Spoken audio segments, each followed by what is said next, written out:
Cette flûte-là, pas une autre, c'est pas une copie, c'est celle-là. Et cette flûte, elle appartenait à mon grand-père. Et le petit garçon qui est en train d'en jouer assis sur le rebord de la fenêtre, juste à côté de la cheminée, c'est lui. Il est à peine âgé de 7-8 ans. Les 5 garçons qui l'écoutent avec attention, ce sont ses frères. Un peu plus loin, il y a le petit dernier qui a encore sa mère à la bouche. Derrière la bouche, il y a le sein, et derrière le sein, il y a la maman, Mamek. Et juste un peu derrière, la grand-mère. Tous les soirs, après le souper, la famille a l'habitude de se retrouver près de la cheminée pour converser. C'est un soir d'hiver. Et comme vous le savez, le vent souffle dur en cette saison sur nos côtes bretonnes.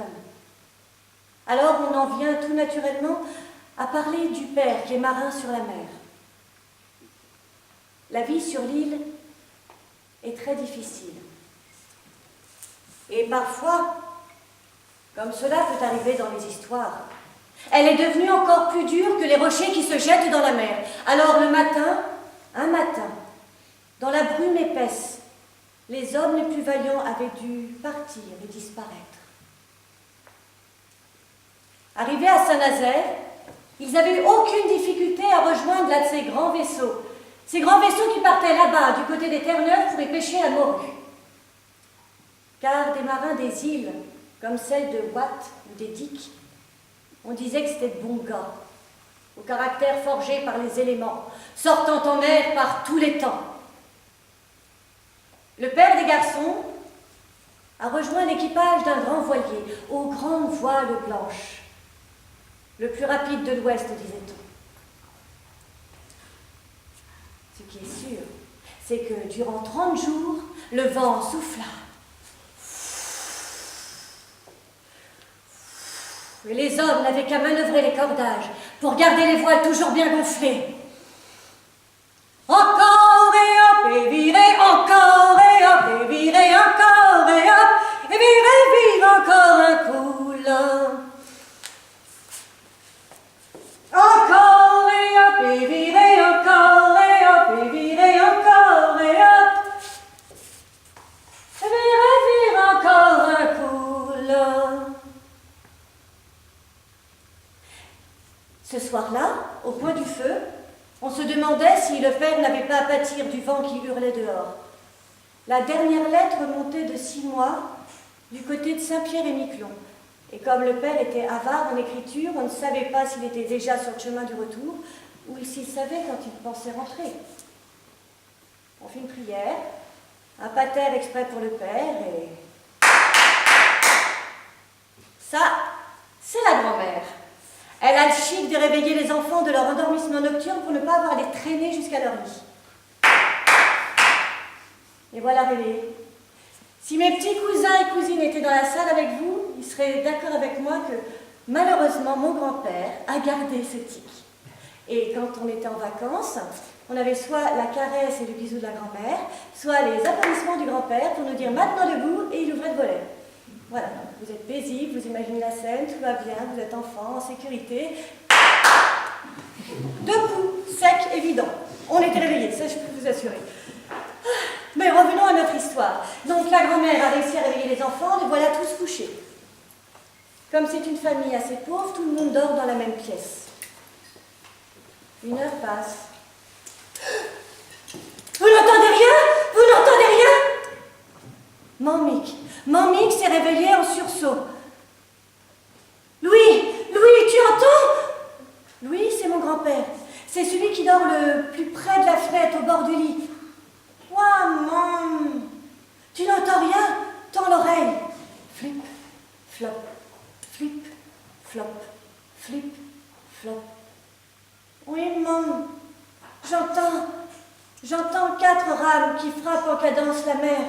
Flip, flop, flip. Mais encore, écoute. Flip, flop. Ouvre la fenêtre. Alors il s'est levé. Il a ouvert la fenêtre, mais en faisant très attention, car si une bourrasque avait été un peu trop coquine, il aurait pris sur son bout de nez le bâton de la fenêtre. Alors il a fait attention. Et il a écouté. Flip, flop. J'entends 4 voix. Flip, flop, Je ne sais pas si parce qu'il était âgé quand il m'a raconté cette histoire, ou si les années ont effacé un peu sa mémoire, ou peut-être parce que le vent est très avare. Il n'a entendu que des bribes de mots. Ce qui lui a permis de savoir qu'il y avait un anglais, un espagnol, un italien et un breton. Maman, maman, mais qu'est-ce que tu entends d'autre? Flip, flop, toujours cette cadence, toujours ces rames qui frappaient la mer. Vite, allume les bougies. Alors on a rallumé toutes les bougies parce que même si la famille était pauvre, la mère, Mamik, la maman, savait être généreuse avec les siens. On était marins de père en fils dans la famille. Alors on a allumé. Ce devait être un canot, un bateau en difficulté, le canot à mer avec 4 hommes qui auraient voulu débarquer sur la grève. Là, ils auraient cherché une maison allumée pour pouvoir aller chercher de l'aide. Alors on a tout allumé, on a attendu. Sûrement que le petit canot était arrivé sur le bord de la plage parce qu'on n'entendait plus rien. On n'entendait que le hurlement du vent, que le fracas des vagues sur les rochers. Ils ont lutté contre le sommeil, puis se sont endormis. Le lendemain, Mamik s'est fait la mission d'aller frapper chez tous les voisins.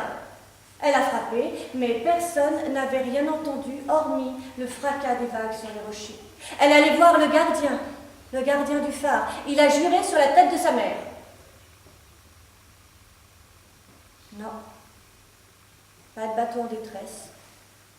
Pas de bruit de rames frappant en cadence la mer.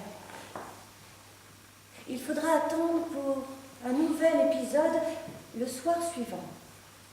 Le frère aîné est arrivé pour l'heure du souper. On ne l'attendait pas avant la marée suivante, car il était déjà mousse et il travaillait de l'autre côté, sur l'île de Watt. On lui a dressé la table et au moment de passer à table, il a hurlé. « Ouais, c'est qui a mis de la viande assez chaude sur la table ?»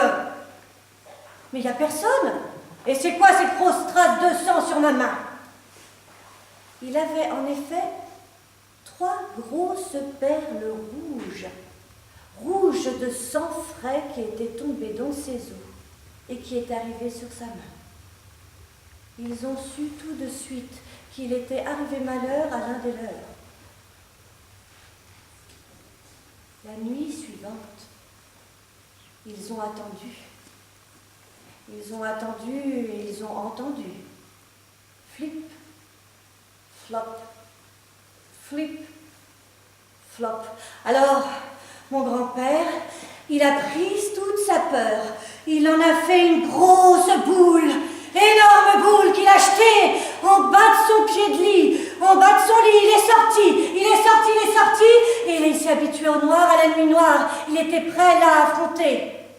Flip, flop, flip, flop. Mais il n'y avait plus de tempête, il n'y avait plus de vent. La nuit était calme, il n'y avait que les rayons de la lune, que des vaguelettes sur l'océan.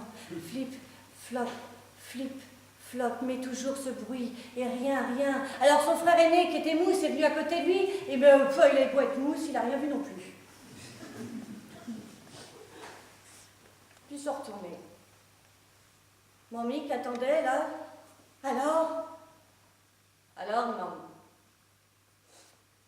Ce doit être un intersigne de marin. Ils ont su. Ils savaient, là, que le père ne devait plus être, que le père était parti.